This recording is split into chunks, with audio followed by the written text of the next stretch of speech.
میں لگیں گے بیٹا، اور ہفتم سے سبھی پیاسے رہیں گے بیٹا۔ صبر کرنا شاہزادی، ہوں گے حرم بھی خاک بسر۔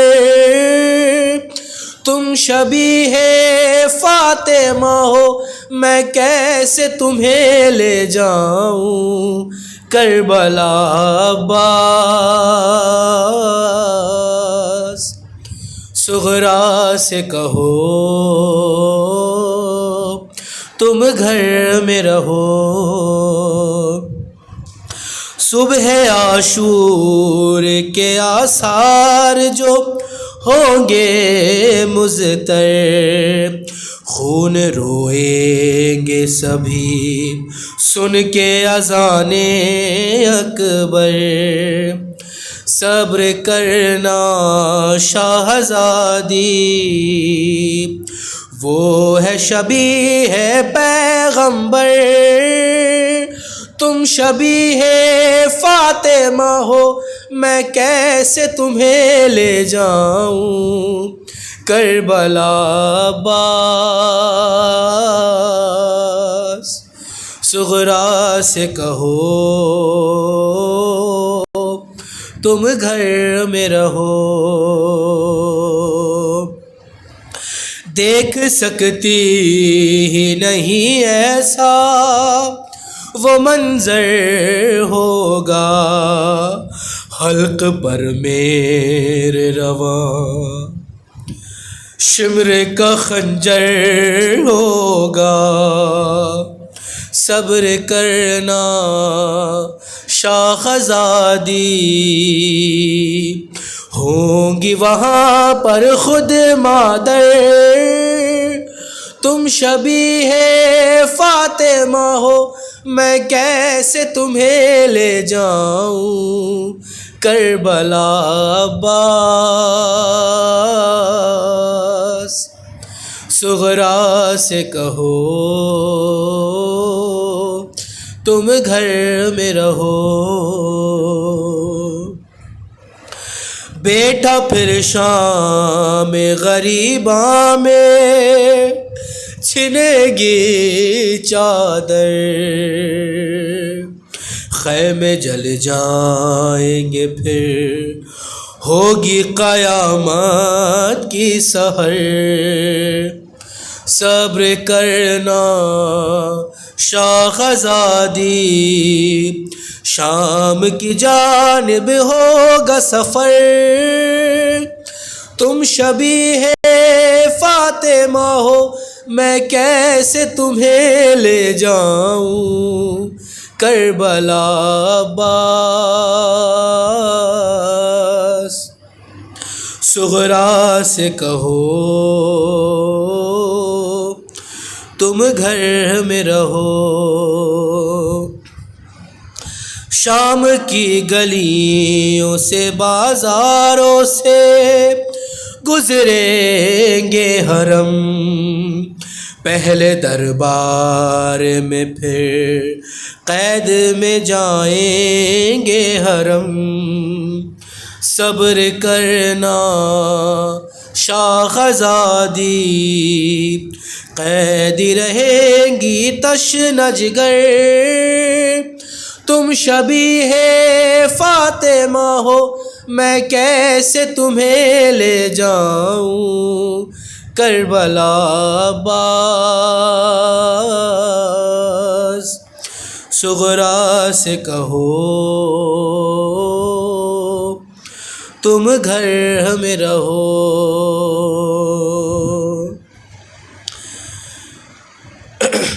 شام کی گلیوں سے بازاروں سے گزریں گے حرم، پہلے دربار میں پھر قید میں جائیں گے حرم۔ صبر کرنا شاہزادی، قیدی رہیں گی تشنہ جگر۔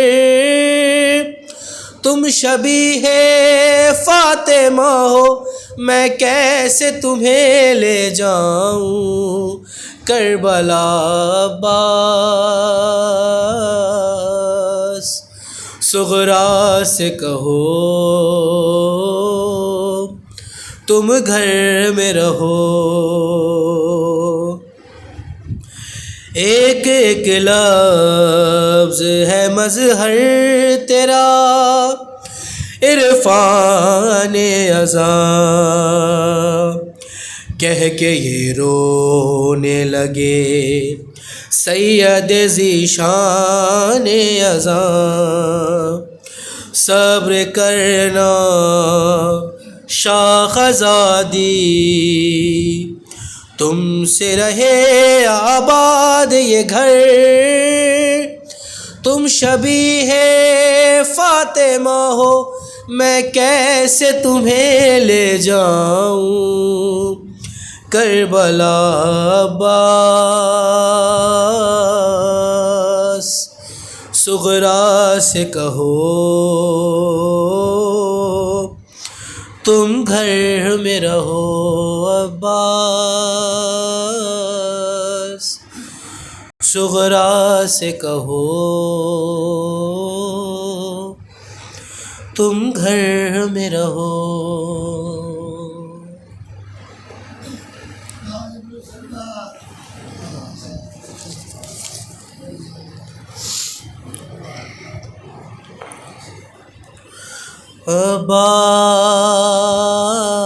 عباس صغرا سے کہو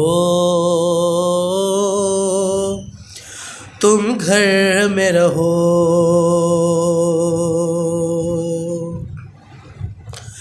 ہم جہاں جائیں گے ماحول شرابی ہوگا سر چھپانے کے لیے ہوگی میسر ناردا صبر کرنا شاخ زادی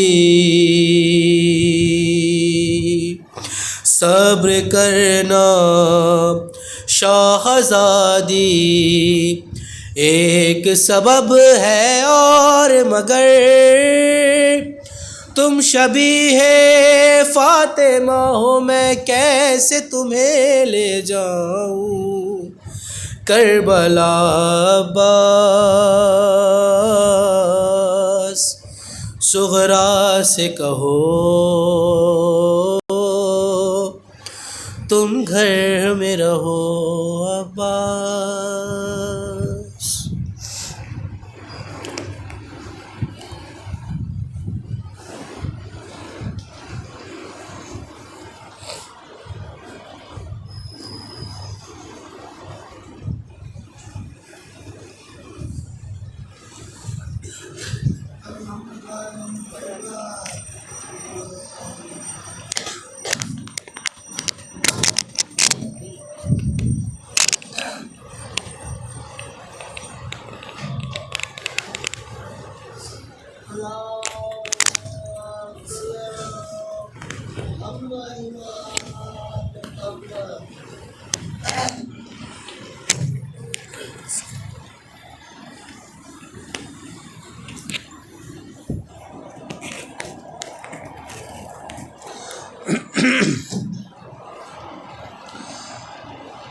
رحم اللہ من قرأ الفاتحہ.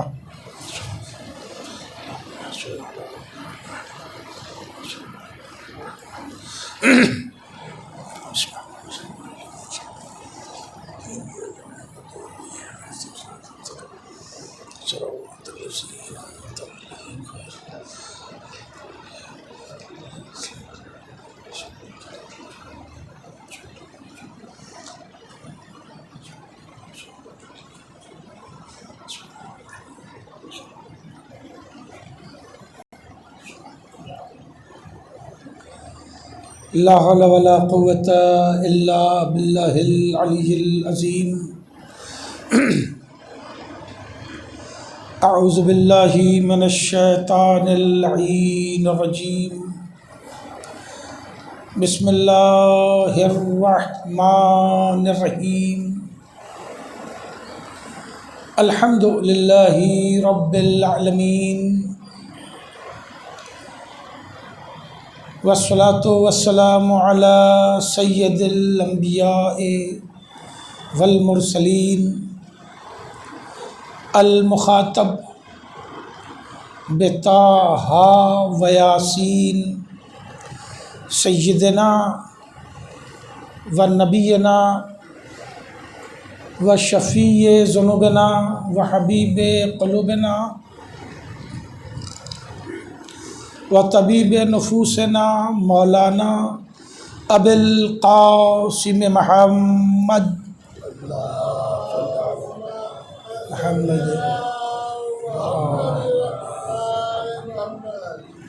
وآلہ الطیبین الطاہرین المعصومین المنتجبین الغر المیامین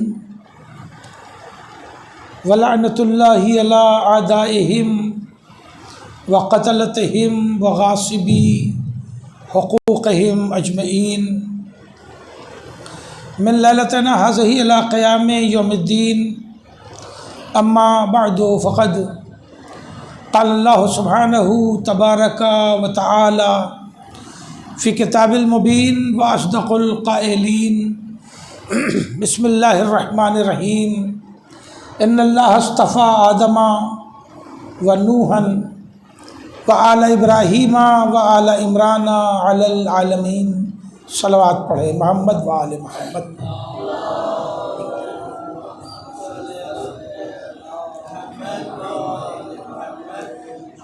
جان محترم، عقیدہ امامت اور شیعہ، اس موضوع پر تیسرے مرحلے کی گفتگو آپ کی خدمت میں پیش کرنے کی سعادت حاصل کر رہا ہوں۔ ارشاد رب العزت ہو رہا ہے، ہم نے آدم کو منتخب کیا، چن لیا، اور نوح کو منتخب کیا، اور ابراہیم کی آل کو منتخب کیا، اور عمران کی آل کو منتخب کیا۔ پوری دنیا میں سے اللہ نے جناب آدم، جناب نوح، آل ابراہیم اور آل عمران علیہ السلام کا انتخاب کیا ہے۔ یہ انتخاب کل جہاں تک بات میں نے پوری کی تھی، آگے بڑھوں گا آج وہاں سے، کہ جناب آدم اور جناب نوح کے درمیان بھی کئی انبیاء ہیں، مگر اللہ نے بیچ کے انبیاء کا تذکرہ انتخاب میں نہیں کیا، وہ نبی ہیں، مگر اللہ نے جناب آدم کے بعد ذکر سیدھے جناب نوح کا کیا، اور میں نے نوح کا انتخاب کیا۔ جناب نوح تاریخ قرآن کے بہت اہم نبی ہیں، اور متعدد جگہ پر آپ کا نام اور تذکرہ آیا ہے۔ جناب نوح انبیاء میں سب سے پہلے صاحب شریعت نبی ہیں۔ ان سے پہلے اللہ نے کوئی مستقل شریعت نہیں بنائی تھی۔ شریعت یعنی جینے کا اسلامی اور شرعی اصول جسے کہتے ہیں۔ پہلی شریعت بنی ہے جناب نوح سے، اسی لیے جناب نوح پہلے اولو العزم پیغمبر ہیں۔ حیات کے اعتبار سے اللہ نے سب سے زیادہ جو طویل زندگی دی وہ جناب نوح کو دی۔ 900 سال جناب نوح کی تبلیغی زندگی ہے، ذاتی زندگی تو بہت زیادہ ہے، تبلیغی زندگی 900 سال کی ہے۔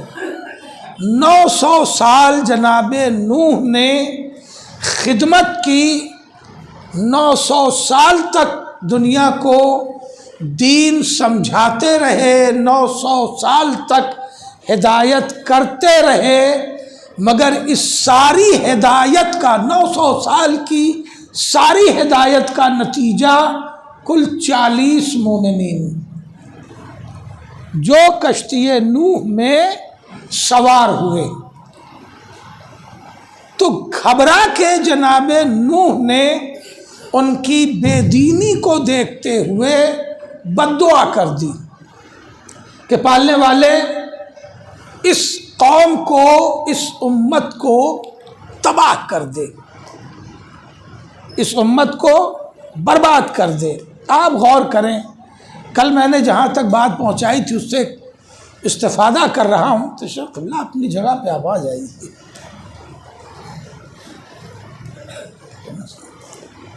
اب بہت نازک سی بات آپ تک پہنچانا چاہتا ہوں اور بڑی خصوصی توجہ چاہتا ہوں۔ اللہ نے اس پوری کائنات میں اشرف المخلوقات کسے بنایا؟ انسان کو۔ اور کریں آپ، یعنی اللہ کی تخلیق میں سب سے شاہکار کون ہے؟ انسان ہے۔ اور جناب نوح اللہ کے اس شاہکار کو تباہ کرنے کی دعا کر رہے ہیں کہ پالنے والے تمام انسانوں کو تباہ و برباد کر دے۔ پورا ایک سورہ ہے قرآن مجید میں، سورہ نوح۔ اس سورہ نوح کی 28 آیتیں، آخری کی 3 آیتوں کا آپ مطالعہ کریں تو جناب نوح نے، بڑی توجہ چاہتا ہوں، جناب نوح نے بد دعا کی۔ کیا بد دعا کی؟ کہ پالنے والے اب یہ لوگ سدھرنے والے نہیں ہیں، لہذا اب ان پر اپنا عذاب نازل کر دے۔ اللہ نے، تفصیل تو سنتے رہتے ہیں، میں تو استفادوں سے کام لے کے آگے بڑھ جاتا ہوں، تفصیل کا وقت نہیں ہوتا۔ اللہ نے دعا قبول کی مگر بڑی طویل مدت دے دی، کھجور کے بیج بھجوا دیے کہ اب آپ کھجور کا درخت اگائیے، جب وہ درخت بڑا ہوگا پھر اسے کاٹیے گا، پھر جب کٹے گا تو پھر سکھائیے گا، جب پٹرے سوکھ جائیں گے تب کشتی بنائیے گا، جب کشتی بن جائے گی تب ہم سوچیں گے کہ عذاب بھیجیں۔ اور کریں آپ، کھجور کا درخت، آپ تو ناریل کے درخت سے تو واقف ہی ہیں، کتنی مدت میں بڑا ہوتا ہے، اور اسے بڑا کرنا ہے پٹرے برابر، یعنی کم سے کم 10 فٹ کا، 15 فٹ کا، 12 فٹ کا ہو تب تو پٹرے بنیں گے۔ یعنی اللہ موقع دیتا ہے اور موقع دے رہا ہے، اب سدھر جائے، اب سدھر جائے، اب سدھر جائے، اور نبوت دعا کر رہی ہے۔ بڑی نازک بات آپ تک پہنچانا ہے۔ بالآخر جناب نوح کی دعا آگے بڑھی اور کہا پالنے والے اب انہیں تباہ کر ہی دے، اس لیے کہ اب یہ سدھرنے والے نہیں ہیں، اب انہیں تباہ کر دے، اپنا عذاب بھیج دے۔ اب یہ جملہ جو دوسری یعنی 27ویں آیت کا ہے، اسے ملاحظہ کیجئے تو میں آگے آسانی سے بڑھ جاؤں۔ جناب نوح نے ایک دلیل بنائی کہ پالنے والے انہیں اس لیے اب تباہ کر دے کہ اب یہ جو اولاد پیدا کریں گے وہ بھی گمراہ پیدا کریں گے۔ بات پہنچی؟ اب یہ اولاد جو پیدا کریں گے وہ بھی گمراہ پیدا کریں گے۔ دنیا کا ہر باپ، دنیا کی ہر ماں، اس کا اپنا کیریکٹر چاہے جیسا ہو مگر وہ چاہتا یہی ہے کہ میرا بچہ سچ بولے، میرا بچہ راہ راست پر ہو، میرا بچہ با اخلاق ہو، میرا بچہ تعلیم یافتہ ہو۔ جناب نوح یہ کہہ رہے ہیں کہ اب یہ قوم اتنی بدترین ہو گئی ہے کہ اب یہ پیدا بھی کریں گے تو گمراہ پیدا کریں گے، اس لیے اپنا عذاب بھیج دے۔ عذاب آیا کہ نہیں آیا؟ عذاب آیا۔ اس کا مطلب یہ ہے کہ اللہ نے ایک قانون بنا دیا قرآن میں کہ جب اولادیں بھی ماں باپ گمراہ پیدا کرنے لگے تو اللہ کا عذاب آ جاتا ہے۔ جب اولادیں بھی گمراہ پیدا کرنے لگے تو اللہ کا عذاب آ جاتا ہے۔ بھی جملہ سنیے گا، جب اولادیں بھی پیدا کرنے لگے گمراہ تو پھر اللہ کا عذاب آ جاتا ہے۔ اب ایک قانون بن گیا کہ جب نسل میں اولادیں گمراہ ہونے لگے تو اللہ کا عذاب آتا ہے۔ اب سمجھ میں آیا کہ مولا علی کی تلوار نسلوں کو دیکھ کے کیوں چلا کرتی تھی۔ توجہ ہے، ایک سالہ جزاک اللہ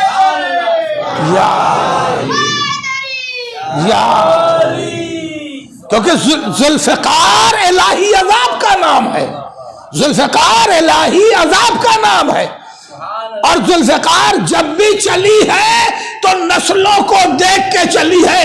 اگر نسل میں ایک بھی مومن ہے تو پھر اس پر ذوالفقار نہیں چلی ہے۔ کاش میں اپنی بات پہنچا لوں۔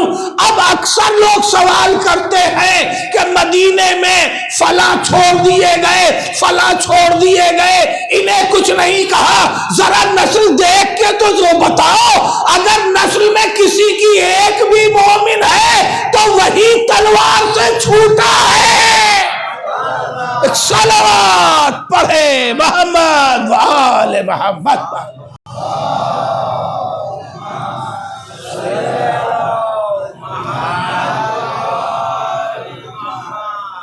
تو قانون الہی یہ ہے۔ اب دیکھیے یہاں سے بہت بڑا درس ہے کہ اپنے گھر کو اگر عذاب الہی سے بچانا ہے تو پہلے تو اپنا کردار درست کرو، اور اگر اپنا کردار نہیں بھی بنا پائے تو کم سے کم نسل اچھی تیار کرو۔ اگر نسل اچھی نہیں تیار کی تو پھر اس گھر کو الہی عذاب سے کوئی بچا نہیں پائے گا۔ میرے پالنے والے اب یہ اولادیں بھی گمراہ پیدا کریں گے، لہذا اب ان کے اوپر اپنا عذاب نازل کر دے۔ اللہ نے وعدہ کیا، اور جناب نوح، بڑی توجہ، بڑی اہم باتیں ہیں جس سے مجھے آج گزرتے چلا جانا ہے۔ اللہ نے کہا نوح تیاری کرو، کشتی بناؤ۔ جناب نوح کشتی بنانے لگے، کشتی بناتے ہیں مگر ہدایت نہیں روکی، کام چھوڑ کے کشتی نہیں بنا رہے ہیں، کشتی بھی بنا رہے ہیں اور قوم میں جا جا کے ہدایت بھی کر رہے ہیں۔ نتیجہ یہ ہے کشتی بن کہاں رہی ہے؟ کشتی بن رہی ہے زمین پر۔ اب یہ بڑی نازک سی باتیں اپنے بچوں کے لیے۔ اچھا کشتی یہ 10 فٹ کی تو ہے نہیں، 20 فٹ کی بھی نہیں ہے، 40 فٹ کی بھی نہیں ہے کہ ٹرک پر لاد دی جائے گی۔ یہ ہے 400 ہاتھ کی چوڑی اور 700 ہاتھ کی ہے لمبی۔ 700 ہاتھ یہ کتنا ہوتا ہے؟ لگ بھگ 2 فٹ کے ہو جاتے ہیں، ہے نا، 1.5 فٹ کا، تو پھر 60 ڈیڑھے 10.5 ہوا نا۔ دیکھو حساب کتاب میں کمزور آدمی ہے۔ ہاں صلوات پڑھ لے محمد و آل محمد پر۔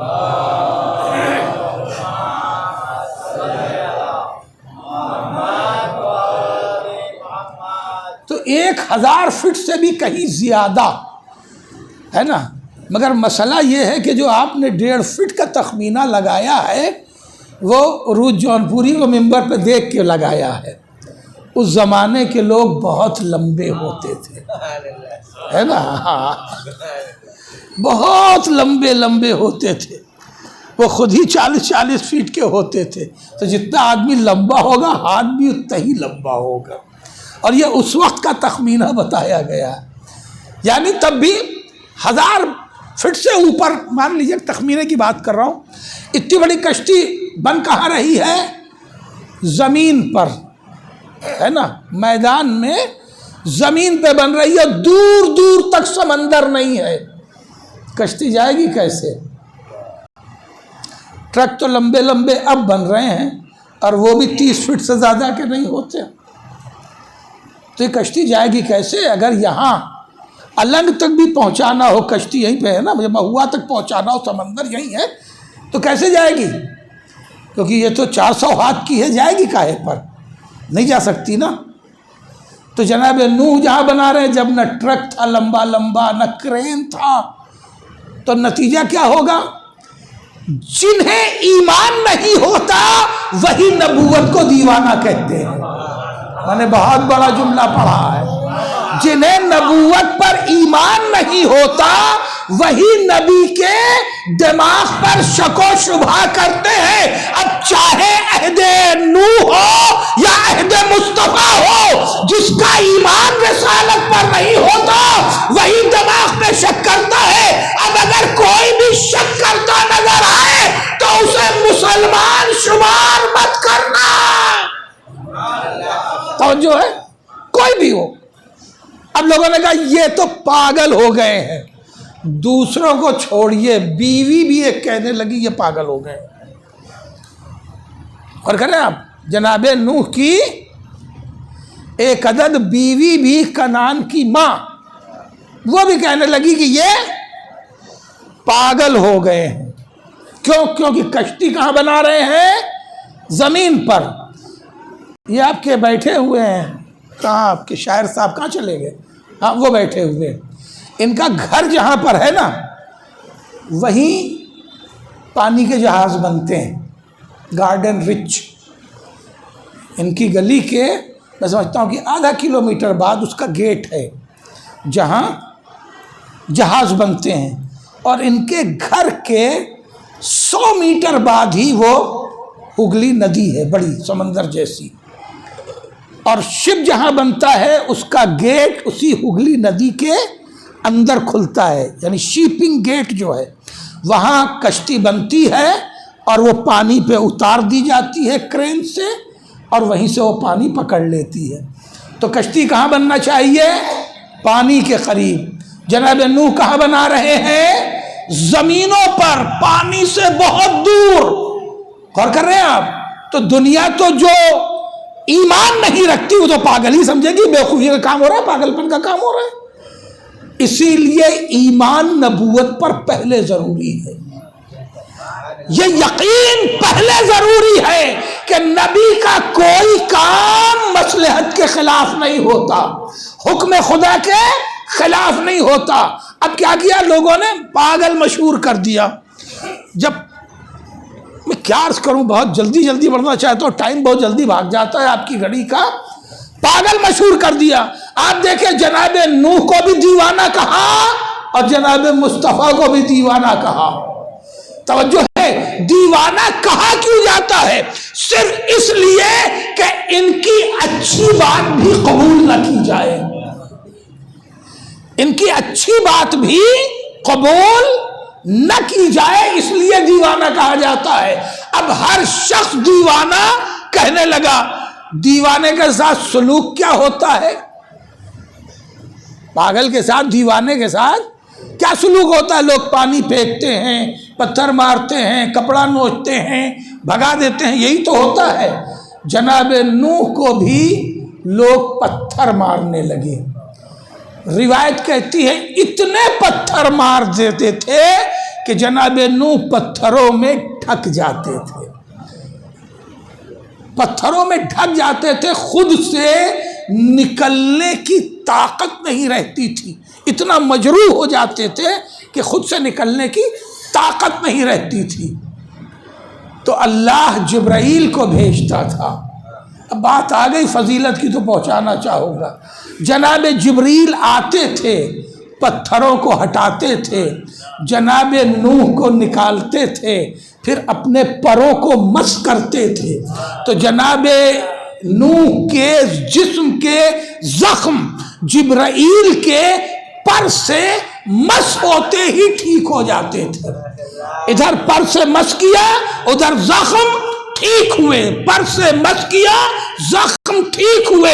اب مجھے یہاں کہنے کا حق ہے کہ جو نبی فرشتے سے اپنے زخم ٹھیک کرائے اسے نوح کہتے ہیں، اور جو فرشتوں کے پروں کے زخم ٹھیک کرے اسے حسین ابن علی کہتے ہیں.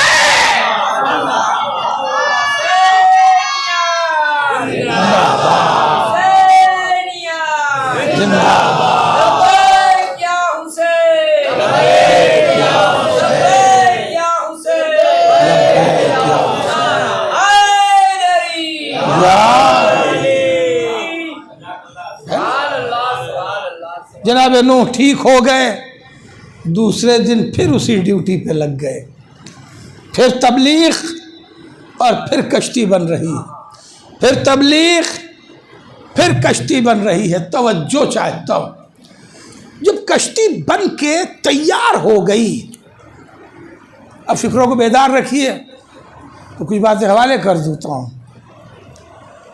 ایک بڑھیا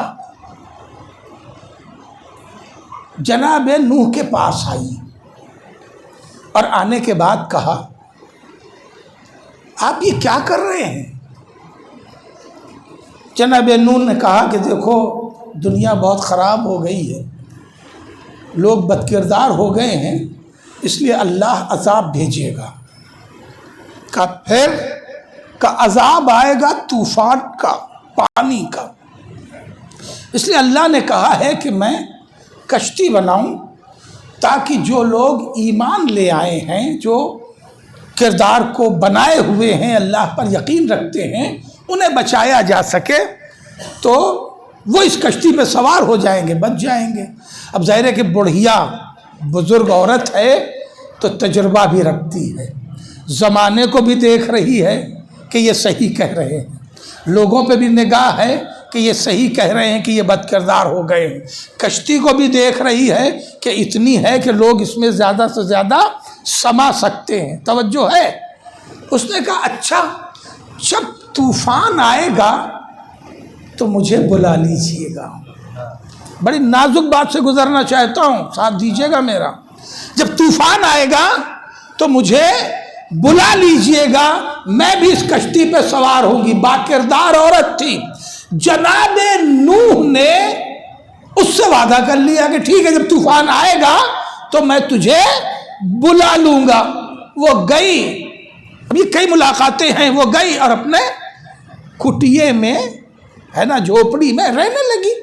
اب اس انتظار میں سامان ومان تیار ہے، بھلو بوڑھی عورتیں بہت جلدی سامان ومان تیار کر کرتی ہیں، جانا شام کو ہے اور سامان صبح ہی سے تیار ہو جاتا ہے۔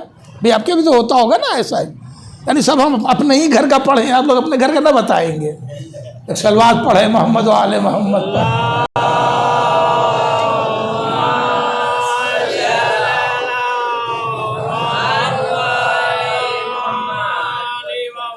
بڑھیا نے اپنے سامان ومان تیار کر لیے، پتہ نہیں کب بلا لے، بہت توجہ، کب بلا لے تو ہمیں جانا ہے۔ جناب نوح کو خود یہ پتہ نہیں تھا کہ طوفان آئے گا کس طرح سے۔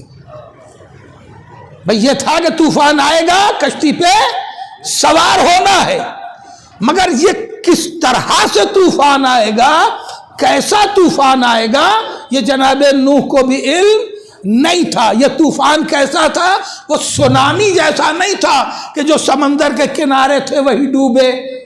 یو پی والوں کو پتہ ہی نہیں چلا کہ سونامی اتنی بڑی آئی تھی، آتی رہتی ہے سونامیاں سمندر میں، بمبئی والے پریشان ہوتے ہیں، گجرات والے پریشان ہوتے ہیں، مگر یو پی والوں کو پتہ ہی نہیں چلتا، بیٹھ کے باتیں کرتے کیسی سونامی تھی، کیا نقصان ہوا، کیسے پانی آیا۔ تو ایسا تو نہیں تھا کہ جو سمندر سے آئے، یہ جو طوفان تھا وہ اس طرح تھا کہ دریا بھی ابل رہے تھے، سمندر بھی بڑھ رہا تھا اور آسمانوں سے بارش بھی ہو رہی تھی، پوری کائنات میں یعنی برابر پوری دنیا میں یکبارگی پانی زمین سے اونچا ہونے لگا۔ جناب نوح کو موقع ہی نہیں ملا کہ اس بڑھیا کو بلا پاتے۔ دیکھیے بہت توجہ۔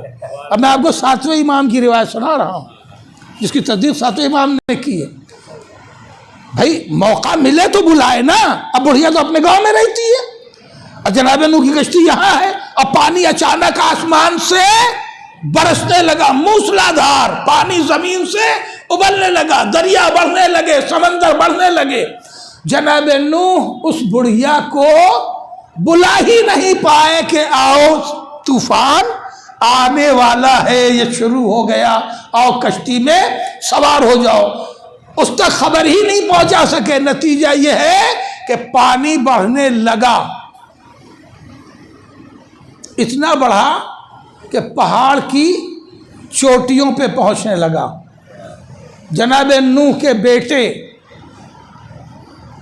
چار تھے، حام، سام، یافس اور کنعان۔ کنعان اسی ماں کا بیٹا تھا جو نبی کو دیوانہ سمجھتی تھی۔ بھئی یہ جملہ محفوظ کیجئے تو میں آگے گفتگو لے کے چلوں گا۔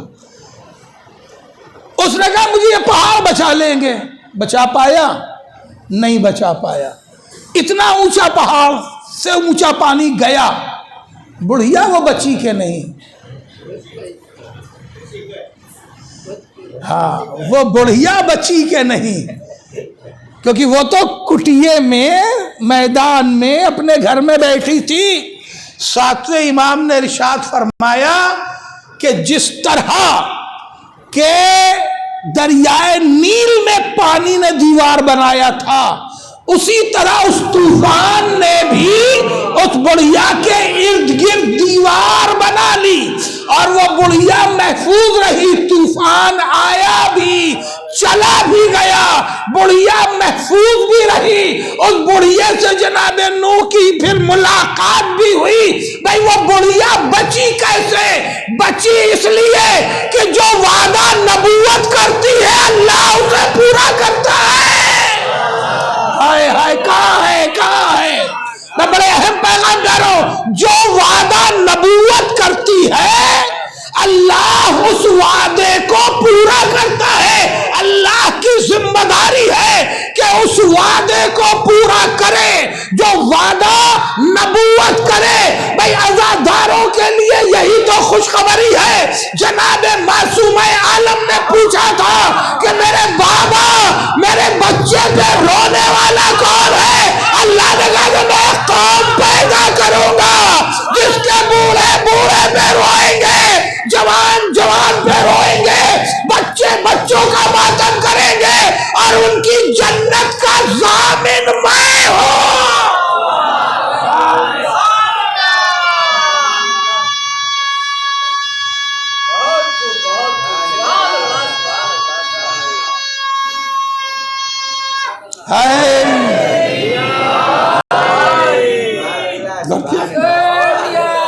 زندہ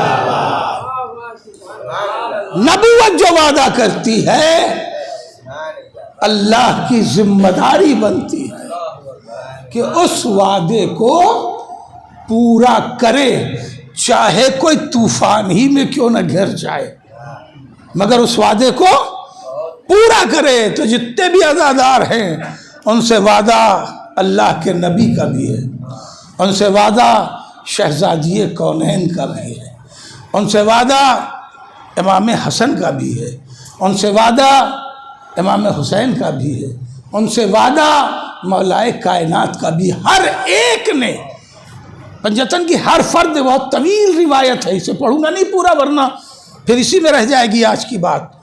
سب کا وعدہ ہے عزاداران امام حسین سے۔ مگر اب میں یہاں گزارش کروں گا، بوڑھے بزرگ ذکر حسین میں شامل ہوتے ہیں، روتے ہیں، آنسو بہاتے ہیں، انہیں جب بھی جہاں بھی یاد آ جاتے ہیں آل رسول وہ رو لیتے ہیں۔ مگر جوانوں کی ذمہ داری زیادہ ہے۔ جوانوں کی، میں جوانوں سے گفتگو کر رہا ہوں جنہیں اللہ نے طاقت دی ہے، جنہیں اللہ نے صحت دی ہے، جنہیں اللہ نے ہمت دی ہے، ان سے مطالبہ بھی زیادہ ہے۔ بوڑھے نوحہ پڑھتے ہیں، ذکر کرتے ہیں، مجلس سے بیٹھتے ہیں، رو لیتے ہیں، وہ اپنا حق ادا کر رہے ہیں۔ بچے دیکھیے، بچے آپ کے ساتھ آ گئے، انہوں نے حق ادا کر دیا، یہ آپ کے ساتھ آ گئے، اپنی ماؤں کے ساتھ آ گئے، انہوں نے حق ادا کر دیا۔ زیادہ مطالبہ ہے جوانوں سے، آل رسول کا جوانوں سے زیادہ مطالبہ ہے، اس لیے کہ جوانیاں ہی زیادہ کربلا میں قربان بھی ہوئی۔ علی اکبر کی جوانی، قاسم کی نوجوانی، عباس و برادران عباس کی جوانی، جوانیاں زیادہ قربان ہوئی ہیں، لہذا جوانوں سے مطالبہ بھی زیادہ ہے۔ لہذا ماتم میں شرکت کیا کرو، تو یہ جو ماتم کرتے ہو نا، یہی علی اکبر کے زخم دل کا خراج ہے۔ علی اکبر کے زخمی سینے کا خراج تمہارا یہی ماتم ہے۔ جب بھی ماتم کرتے ہیں نوجوان، روایت ہے کہ آل رسول بہت خوش ہو کے دعا دیتے ہیں کہ یہ میرا جوان میرے جوانوں پہ رو رہا اور کر رہے ہیں۔ تو اس ذمہ داری کو نبھانا، جب بھی جہاں بھی ماتم ہو وہاں ماتم میں جتنی طاقت ہے اس طاقت سے شرکت ضرور کرنا۔ اب یہ نہیں ہے کہ ایک ہی جوان لگاتار لگا ہوا ہے اور دوسرا کہہ رہا بھئی یہ تو لگا ہی ہوا نہیں، سب اپنی اپنی جگہ اپنا اپنا حق ادا کرو، کسی کو دکھانا نہیں ہے، اس لیے کہ دیکھنے کے لیے آل رسول موجود ہے۔ بھئی یہ محسوس کرو کہ ہمیں آل رسول دیکھ رہے ہیں، 12 امام ہماری ماتمداری کے گواہ بنتے ہیں، تو بس انہی کو دکھاؤ کہ ہاں وہ دیکھ رہے ہیں، دنیا دیکھے کہ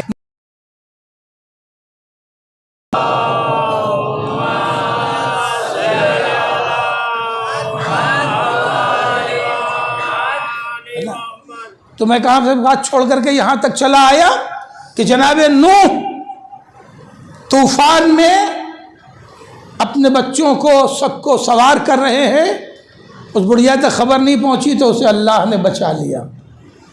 جن تک خبر پہنچی اب ان کی ذمہ داری کیا ہے کہ وہ کشتی نوح میں سوار ہوں۔ حام بھی سوار ہوئے، سام بھی سوار ہوئے، یافس بھی سوار ہوئے، اور یہ جو ان اللہ اصطفیٰ آدم و نوحا، میں نے آدم کو منتخب کیا اور نوح کو منتخب کیا، یہ بیچ کے انبیاء کیوں چھوڑے گئے؟ اب کچھ لوگ وہاں پہ آئے ہی نہیں تھے اس وقت تک، اس لیے یہ انتخاب وہاں سے یہاں تک آ گیا کہ یہ جتنی آبادی ہے 7 ارب کی، یہ سب کی سب جناب نوح سے چلی ہے۔ جناب آدم کی اولاد جو بچی وہ صرف اور صرف جناب نوح بچے۔ جناب آدم کی جو اولاد بچی اس میں جتنے مومنین تھے نا وہ 40، یہ سب بھی کوہ جودی تک پہنچ گئے اور یہ سب بھی بیچارے مر گئے، انہیں اللہ نے نجات دے دی۔ نسل ان سے نہیں چلی، نسل چلی پھر جناب نوح سے، اسی لیے جناب نوح کو آدم ثانی کہا جاتا ہے۔ اور یہ انتخاب دونوں نبیوں کا ایک ہی مقصد سے ہوا، ترویج نسل اور اشاعت دین۔ 3 بیٹوں کو جناب نوح نے 3 علاقوں میں بھیج دیا اور 3 الگ الگ علاقوں سے ہی یہ 3 نسلیں چلیں۔ یہ جملہ میں پڑھا کرتا ہوں کہ اس کی بہترین دلیل یہ ہے کہ دنیا میں جو اسکرپٹ ایجاد ہوئی ہے تحریر، وہ بھی 3 ہی طرح کی ہے۔ ایک ہے جو بائیں سے داہنے لکھی جاتی ہے، اسی میں گجراتی بھی ہے، ہندی بھی ہے، انگریزی بھی ہے، فرینچ بھی ہے، یہ وہ زبان ہے جو بائیں سے داہنے لکھی جاتی ہے۔ اور ایک زبان ہے وہ جو داہنے سے بائیں لکھی جاتی ہے، اس میں عربی ہے، فارسی ہے، اردو ہے، توجہ ہے، ترکی ہے، اس طرح کی جو زبانیں ہیں وہ داہنے سے بائیں لکھی جاتی ہیں۔ یہ 2 زبانیں ہو گئی، اور ایک تیسری زبان ہے جو اوپر سے نیچے لکھی جاتی تھی، اور وہ زبان ہے چائنیز ہے، جیپنیز ہے، یا اس طرح کی جو پہاڑی زبانیں ہیں۔ تو یہ 3 طرح کی زبانیں ایجاد ہوئیں تاکہ آدم کی اولاد میں جو نوح سے چلی ہے یہ تینوں نسلیں ایک دوسرے کو پہچان سکیں۔ اور کیا آپ نے تو یہ 3 نسلیں ہیں، 3 زبانیں ہیں، کوئی حام کی اولاد ہے، کوئی سام کی اولاد ہے، کوئی یافس کی اولاد ہے۔ یہ سارے ہم آپ مشرقی لوگ یہ یافس کی اولادیں ہیں۔ افریقن جتنے ہیں وہ سام کی اولادیں ہیں، اور یوروپین جتنے ہیں وہ حام کی اولادیں ہیں۔ توجہ نا آپ کی، تو یہ 3 نسلیں چلی، یہی 3 بچے بچے، مگر کنعان نہیں بچا، اور کنعان کی ماں بھی نہیں بچی۔ ماں یہ کہہ رہی تھی کہ یہ دیوانے ہیں، ان کی بات میں نہ آنا۔ ایک صلوات پڑھیں محمد و آل محمد پر۔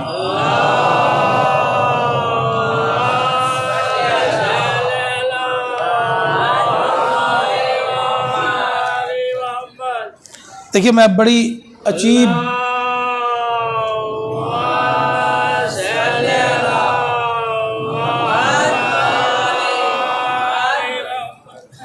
گفتگو سے گزرنے والا ہوں۔ جناب نوح جس گھر میں رہتے تھے، کنعان بھی اسی گھر میں رہتا تھا، کنعان کی ماں بھی اسی گھر میں رہتی تھی، اسی چھت کے نیچے نبی بھی رہ رہے ہیں، اسی چھت کے نیچے ان کی زوجہ بھی رہ رہی ہے، اسی چھت کے نیچے ان کا بیٹا بھی رہ رہا ہے۔ جو جناب نوح کھا رہے ہیں وہی ان کی زوجہ بھی کھا رہی ہے، وہی ان کا بچہ بھی کھا رہا ہے، یعنی چھت ایک ہے، غذا ایک ہے، گھر ایک ہے، مگر نوح بخشے جائیں گے، نوح کی زوجہ نہیں بخشی جائے گی۔ بات پہنچ رہی ہے؟ جناب نوح بخشے جائیں گے، نبی ہیں، بخشے بھی جائیں گے، بخشوائیں گے بھی امت کو، مگر کنعان اور کنعان کی ماں بخشی نہیں جائے گی۔ معلوم ہے کھانا ایک ہے، رہنا ایک جگہ ہے، بخشا جائے گا اور ایک بخشا نہیں جائے گا۔ اس کا مطلب یہ ہے کہ ہر شخص اپنے کردار کی بنیاد پر بخشا جائے گا۔ شوہر کی وجہ سے بیوی نہیں بخشی جائے گی، بیوی کی وجہ سے شوہر نہیں بخشا جائے گا۔ جملہ پورا کر رہا ہوں، اگر کوئی یہ دعویٰ کرے کہ ہم نبی کے رشتہ دار ہیں تو نبوت سے رشتہ داری، جناب نوح سے رشتہ داری زوجہ کو بچا نہ پائی، نہ نوح کا بیٹا بچا، نہ نوح کی زوجہ بچی۔ نبوتوں سے رشتہ داری نہیں بچائے گی، کردار بچائے گا۔ اگر کردار نبوت کا فیور کر رہا ہے تو بچے گا۔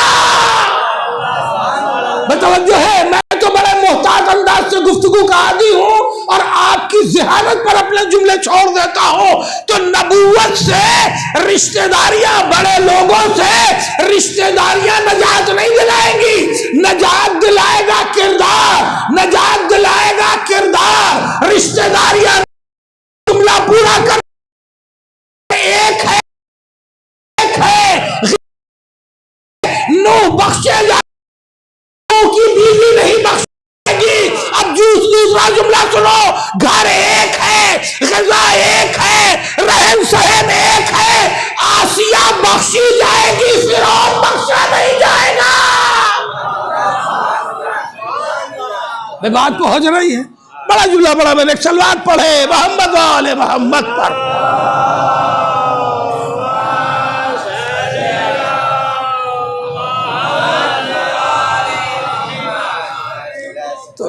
اس زوم میں مت رہیے گا، یہ پیغام پہنچنا چاہیے، اس زوم میں مت رہیے گا میری بیوی بڑی عزاداری کرتی ہے،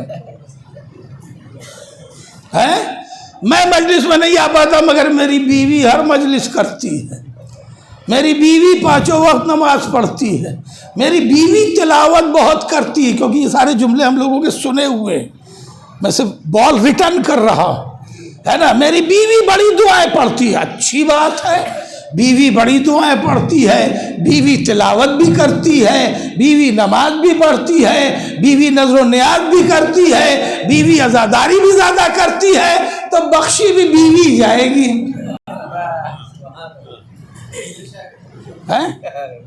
بخشی بھی جناب موسیٰ کو پال کے آسیہ بخشی جائیں گی، فرعون نہیں بخشا جائے گا۔ پل تو اسی گھر میں رہے تھے نا، مگر آسیہ کا شوہر ہونا فرعون کو بچا رہا ہے۔ یہ میں قرآن پڑھ رہا ہوں، کوئی اپنی زبانی کوئی مجلس نہیں ہے کہ جسے میں بلاغت میں یا ذاکری میں سنا رہا ہوں، قرآن پڑھ رہا ہوں۔ یہ شوہر ہونا آسیہ کا فرعون کو نہیں بخشوائے گا، اور آسیہ قرآن کی 5 منتخب عورتوں میں سے ایک ہے۔ اللہ اکبر، نہیں جملہ پہنچا سکا۔ جیسے جناب ہاجرہ، جیسے جناب سارہ، جیسے جناب حوا، جیسے جناب مریم قرآن کی منتخب عورتیں ہیں، ویسے ہی اللہ نے جناب آسیہ کو مرتبہ دیا ہے۔ جملہ رائے گا نہ کرو گے تو میں عرض کروں، آسیہ نے کون سا کمال کر دیا؟ آسیہ نے فرعون کے گھر میں صرف ایک کمال کیا ہے کہ جناب موسیٰ کی زندگی کی بھی حفاظت کی ہے اور غذا بھی فراہم کی ہے۔ تو معلوم یہ ہوا کہ اگر کوئی نبی کو کھلا دے اور پال دے تو وہ منتخب عورتوں میں شمار ہوتا ہے، اور جو نبیوں کے نبی مصطفیٰ کو پال دے۔ توجہ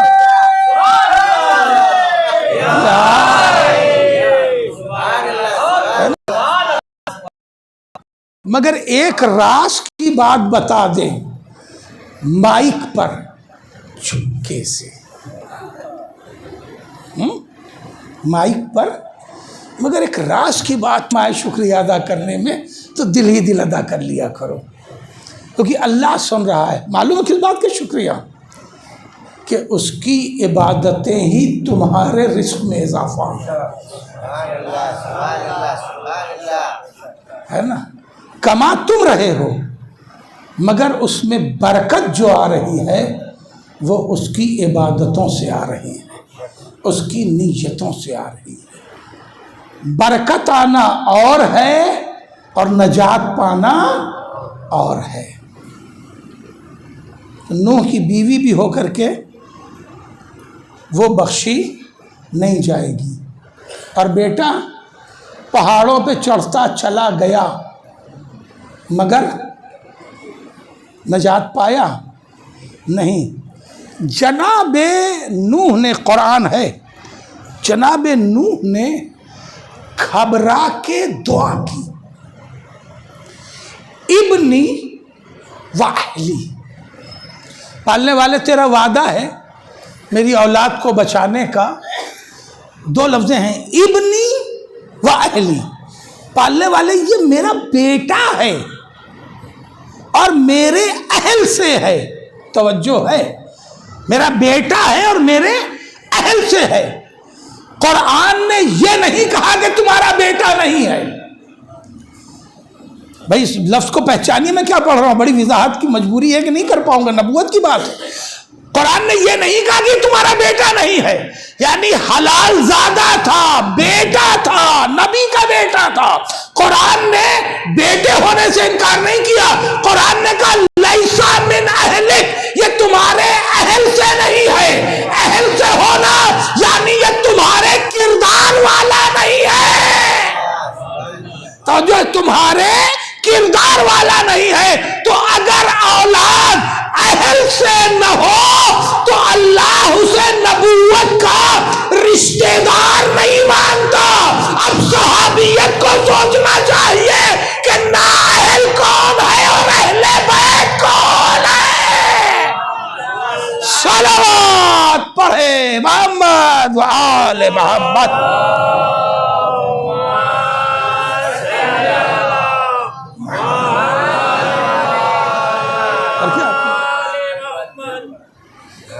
یہ کشتی جناب نوح کی تیار ہوئی،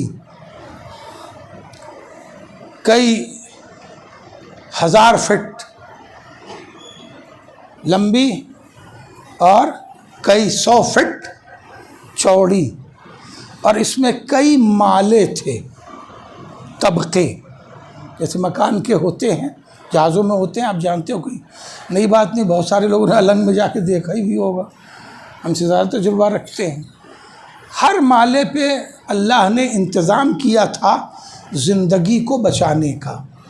ظاہر ہے سارے حیوان نہیں بچائے جا سکتے تھے، جتنے تھے ختم ہونا تھا، تو اللہ نے سب کے ایک ایک جوڑے اس کشتی میں پہنچا دیے تاکہ ساری نسلیں بعد میں وجود پا سکیں۔ اب ڈائناسور نہیں بچا، اس کا مطلب یہ کہ وہ بھی نالائق تھا، ہے نا۔ سارے جوڑے اللہ نے پہنچا دیے۔ اب یہ جتنے چرند ہیں، جتنے پرند ہیں، جو کچھ ہیں، یہ سب جناب نوح کے زمانے کے انسانوں کی طرح بچے ہوئے ہیں، جس سے ساری کائنات آباد ہے۔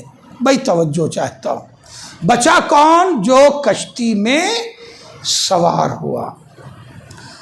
اسی لیے رسول نے، اب شیعیت اور امامت پہچانی اور میں اپنے نتیجے کی طرف پڑھوں، جناب رسالت مآب نے ایک تشبیہ دی۔ اب یہ حدیث ہے، اب تک تو قرآن ہی قرآن تھا۔ مثل اہل بیتی کا مثل سفینۃ نوح، میرے اہل بیت کی مثال سفینہ نوح کی مثال ہے، جو اس پر سوار ہوا، من رکبہا نجا، جو اس پر سوار ہوا اس الفا عنہا کو چھوڑ دیا، وہ غرق بھی ہوا اور ہلاک بھی ہوا۔ بڑی توجہ چاہیے۔ کیا کہا؟ مثل اہل بیتی کا مثل سفینۃ نوح، میرے اہل بیت کی مثال کشتی نوح کی ہے، جو اس سے وابستہ ہوا، جو سوار ہوا، مطلب جو اس سے جڑا، جو اس سے وابستہ ہوا، اسی کو نجات ملی۔ نوح کی کشتی کی مثال رسول نے کیوں دی؟ اس لیے کہ اگر اس وابستہ نہ ہو تو نجات نہیں پائے گی، جیسے نوح کی بیوی، ہائے ہائے ہائے، جیسے جناب نوح کی بیوی کشتی سے وابستہ نہیں ہوئی، ڈوب گئی، جیسے جناب نوح کا بیٹا کشتی سے وابستہ نہیں ہوا، ڈوب گیا، جیسے جناب نوح کی امت کشتی سے وابستہ نہیں ہوئی، ڈوب گئی۔ تشبیہ دی ہے، توجہ چاہتا ہوں، تشبیہ دی ہے رسول نے، سملی ہے، ادارن ہے کشتی نوح کا اپنے اہل بیت سے، کہ جس طرح کشتی نوح پر جو امت سوار نہیں ہوئی ڈوب گئی، جو بیٹا سوار نہیں ہوا ڈوب گیا، جو بیوی سوار نہیں ہوئی ڈوب گئی، ہلاک بھی ہوئی اور نجات بھی نہیں ملے گی۔ بھائی بات پڑھنی چاہیے، مر جانا اور ہے، گمراہ ہونا اور ہے۔ جو بھی طوفان نوح میں ڈوب گیا اسے جہنم میں جانا ہے، جو بھی اہل بیت سے چھوٹ گیا، ہائے ہائے ہائے، اسے نجات نہیں ملے گی۔ تمام دشمنوں پر لعنت بے شمار۔ جو بھی اہل بیت سے دور ہو گیا، جس زاویے سے دور ہو، یہ اصول بن گیا۔ معلوم ہے چالاک لوگوں نے ایک صلوات پڑھے محمد والے محمد پر،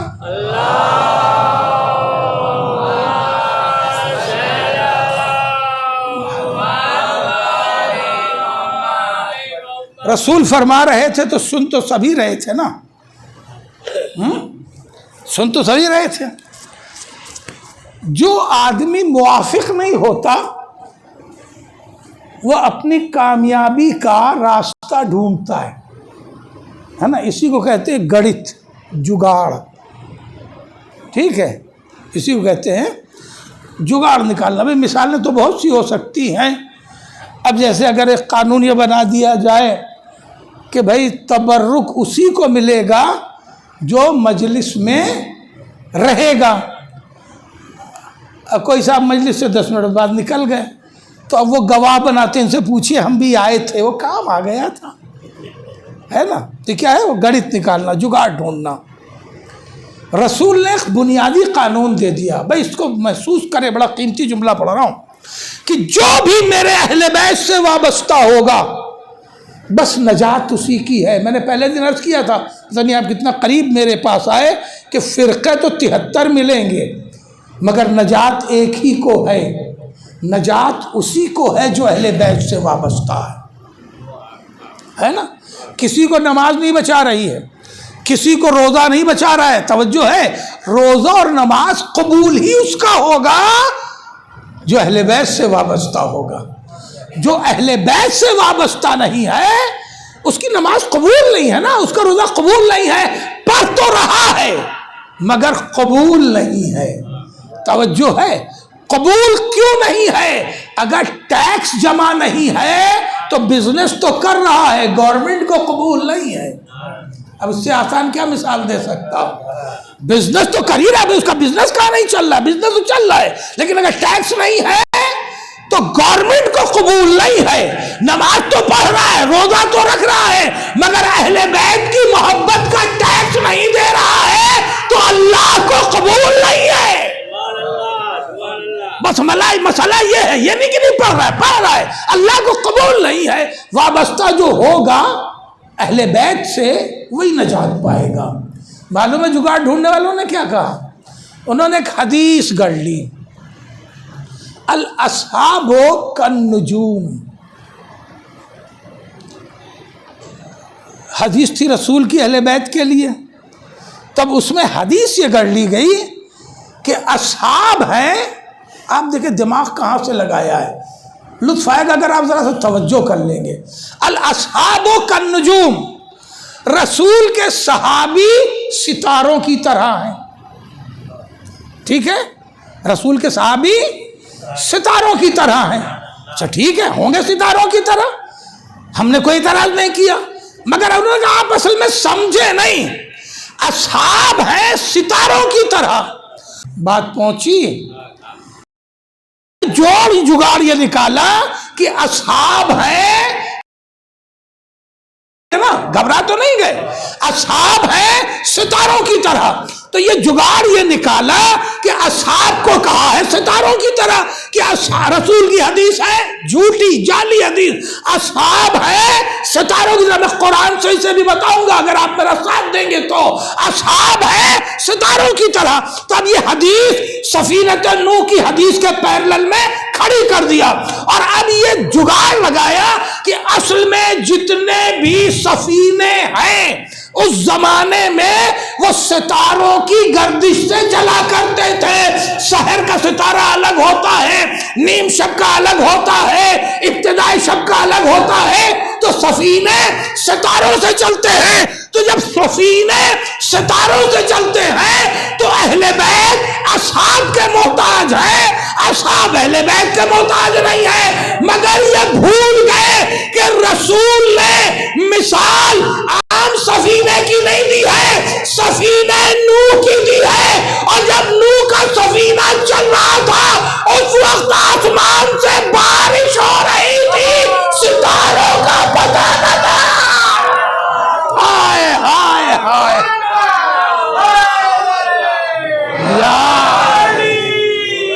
اور کر رہا جزاک اللہ۔ یا طوفان نوح میں زیادہ پانی آسمان ہی سے گرا، اور جب ہر طرف بارش ہو رہی ہو تو ستارے نظر نہیں آتے۔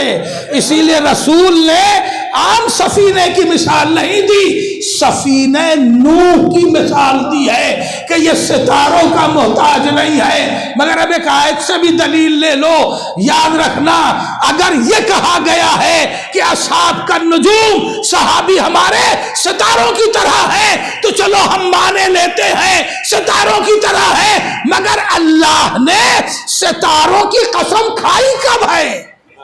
بڑی توجہ، بڑی توجہ۔ اللہ نے سورج کی قسم کھائی، والشمس وضحاها، چاند کی قسم کھائی، والقمر اذا تلاها، سورج سے مراد ذات مصطفیٰ ہے، چاند سے مراد ذات مولا کائنات ہے۔ کہنے لگے وہ حدیث موجود نہیں ہے، الاصحاب کالنجوم، بھائی ستاروں کی طرح صحابی ہے۔ ہم نے کہا بہت صحیح، سورہ نجم موجود ہے، مگر جا کے اسے پورا پڑھو تو صحیح۔ قرآن کیا کہہ رہا ہے؟ قرآن کہہ رہا ہے والنجم اذا ہوا، بھائی اس ستارے کی قسم ہے جو ٹوٹ کے در اہل بیت پر آئے۔ ہائے ہائے ہائے، عظمت اہل بیت پہ بلند ترین صلوات۔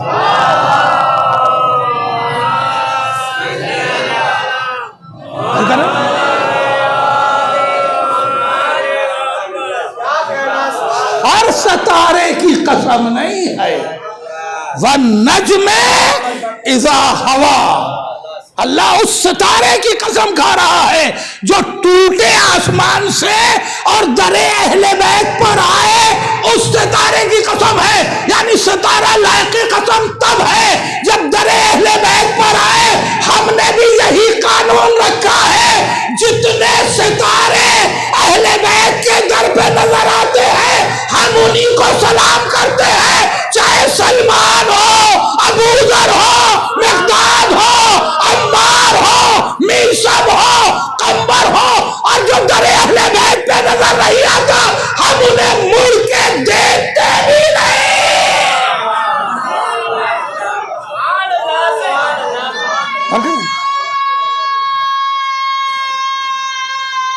جزاک اللہ، جزاک اللہ.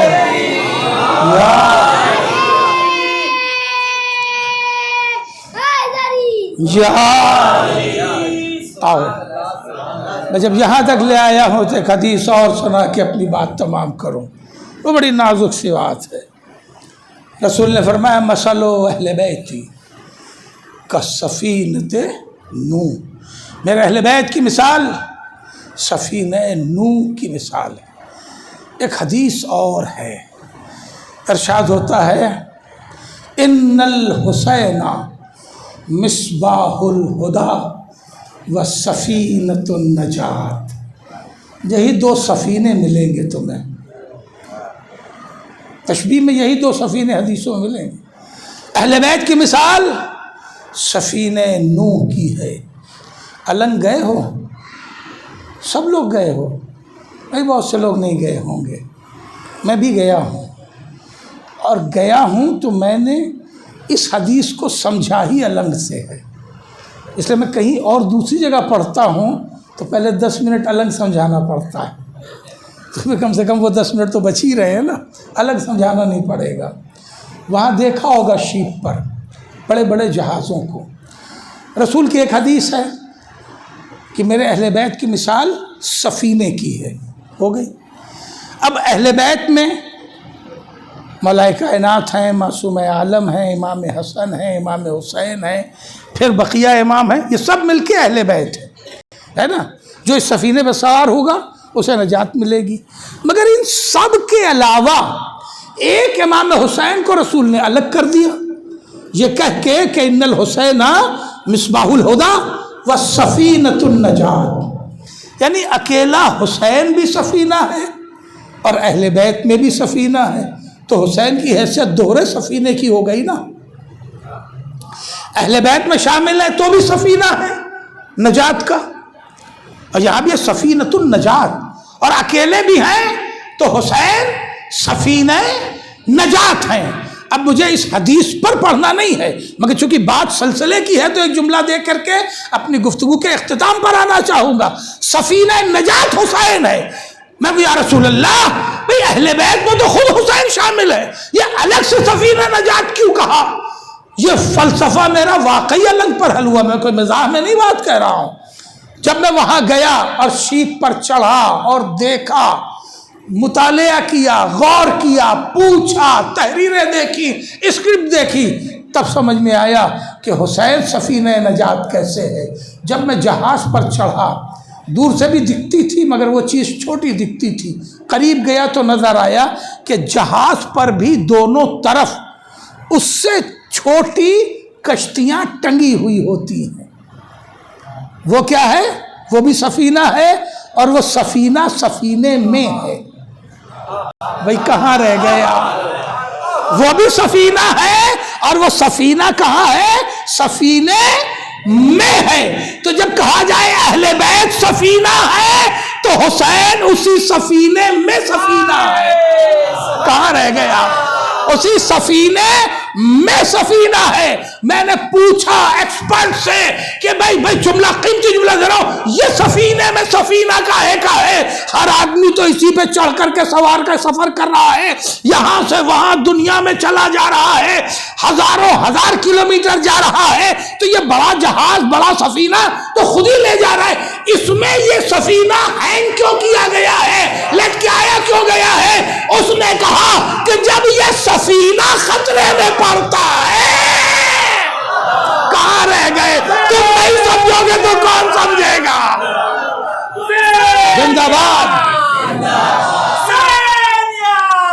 زندہ باد، زندہ باد،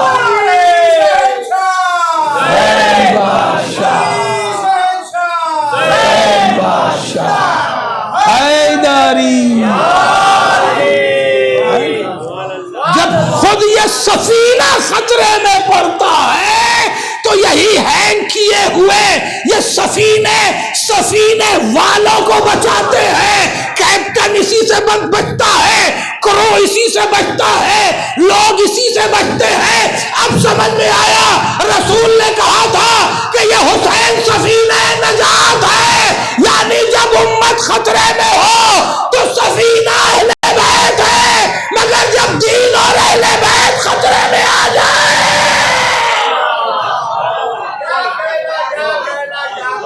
تو یہ حسین ہے جو نجات دے گا۔ خدا کی قسم، دین بچے گا، امت بچے گی اہل بیت سے، مگر دین بچے گا حسین سے۔ شریعت زندہ باد، شریعت بچے گی۔ بلند صلوات۔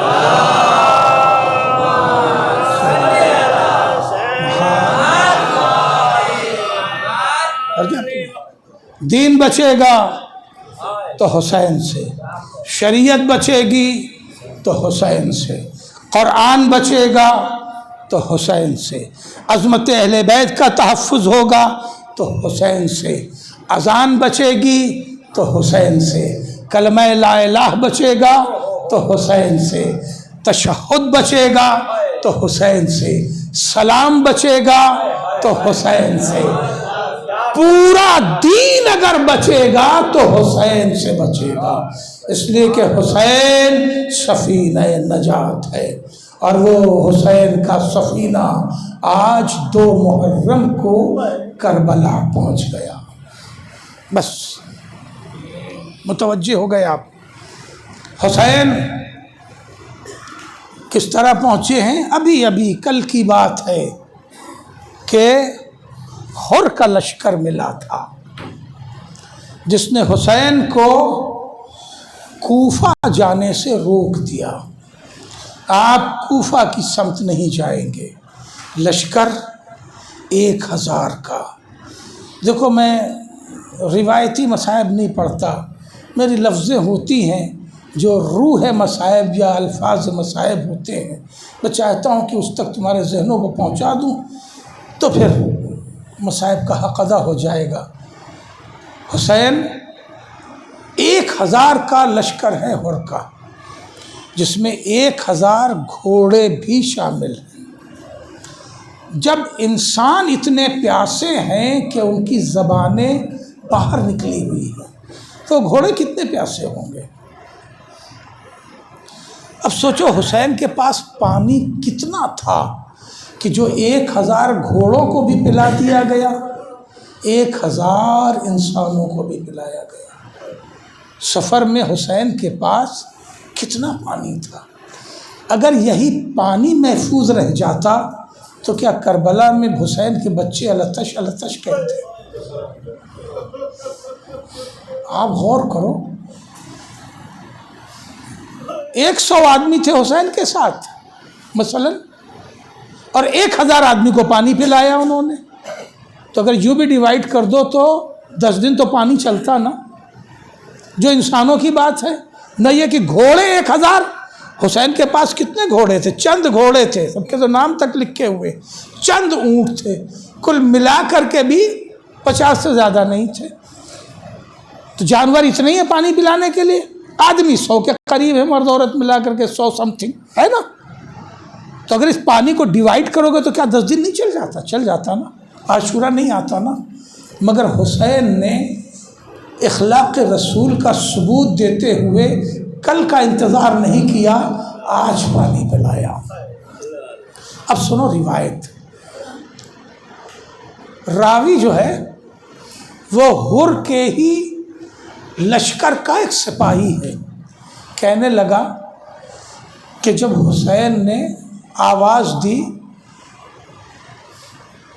کہ بھیا عباس مشکیزیں کھول دو، علی اکبر مشکیزیں کھول دو، جناب زہیر نے کہا تھا صحابی ہیں اور ابھی تھوڑے دن پہلے آئے ہیں حسین کے پاس، تھوڑے دن پہلے آئے حسین کے پاس، کہنے لگے مولا یہ ہمیں گرفتار کیا کریں گے؟ ہم یہی بیٹھے جاتے ہیں، تھوڑی دیر میں ایک ایک کر کے یہ ختم ہو جائیں گے۔ حسین نے کہا نہیں، زندگیاں بچانی ہیں، زندگیاں لینی نہیں ہیں، زہیر جاؤ عباس کے ساتھ پانی پلاؤ۔ عزادارو جناب عباس پانی پلا رہے ہیں، جناب علی اکبر پانی پلا رہے ہیں، جناب زہیر پانی پلا رہے ہیں، امام کے اور بیٹے اور بھتیجے پانی پلا رہے ہیں، مگر 1000 کو پانی پلانا ہے۔ اگر 50 آدمی بھی پانی پلا رہے ہو تب بھی ایک مشکیزے پہ 20 آدمی تو ہوں گے نا، تب تو 1000 کی گنتی پوری ہوگی۔ ہر مشکیزے پہ 20 آدمی۔ راوی یہ کہتا ہے کہ میں جس لائن میں کھڑا تھا پانی پینے کے لیے، مجھے ایسا لگا کہ شاید مشکیزے تک پہنچتے پہنچتے میرا دم نکل جائے گا، میرا مشکیزے تک پہنچتے پہنچتے دم نکل جائے گا، اس لیے کہ میں شاید سب سے زیادہ پیاسا تھا۔ میرے پاؤں کانپ رہے تھے، میرے ہاتھ کانپ رہے تھے، آنکھوں کے سامنے اندھیرا تھا۔ وہ کہتا میں نے اتنی دیر میں دیکھا کہ کوئی شخص کرسی پہ بیٹھا تھا، وہ اٹھا اور اٹھنے کے بعد دوڑ کے گیا ایک ناقے کے پاس اور ایک مشکیزہ چھوٹا سا اٹھایا اور لانے کے بعد اسے کھول کے میرے منہ سے لگا دیا۔ کہا بھائی تو پانی پی لے، زیادہ پیاسا معلوم ہوتا ہے۔ وہ کہتا ہے کہ جب میں نے چلو لگایا تو میرے ہاتھ کانپ رہے تھے، کبھی ادھر ہاتھ جاتا تھا کبھی ادھر جاتا تھا۔ اس کریم ابن کریم نے میرے ہاتھوں کے نیچے اپنا ہاتھ لگا دیا اور کہا بھائی آرام سے پی لے۔ جب میں پانی پی کے ہوش میں آیا تو میں نے پوچھا بھائی یہ شخص کون ہے؟ بتایا گیا یہ حسین ابن علی ہے، جس حسین نے چلو لگا کے پانی پلایا۔ وہ اصغر کو آغوش میں لیے ایک چلو پانی کا مطالبہ کر رہا۔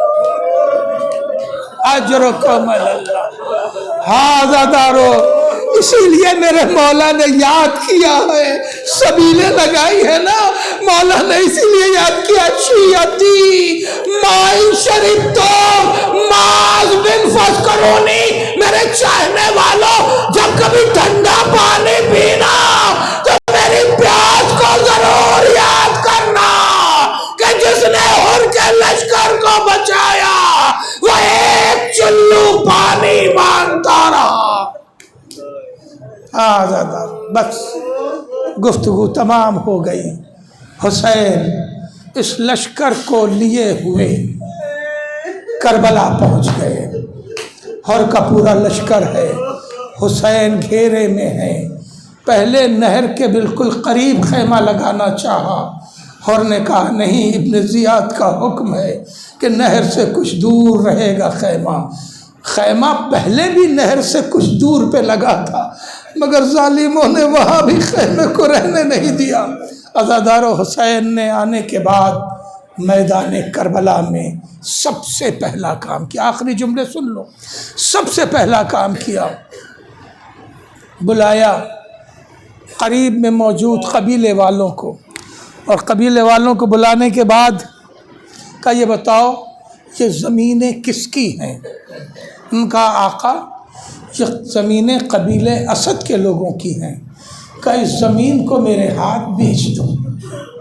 کہا آقا آپ آقا زادے ہیں، فرزند رسول ہیں، یہ زمینیں یوں ہی خالی پڑی ہوئی ہیں، ترائی کی زمینیں، ان پہ بہت زراعت نہیں ہوتی ہے، آقا آپ یہاں رہیں، ان زمینوں کو استعمال کریں۔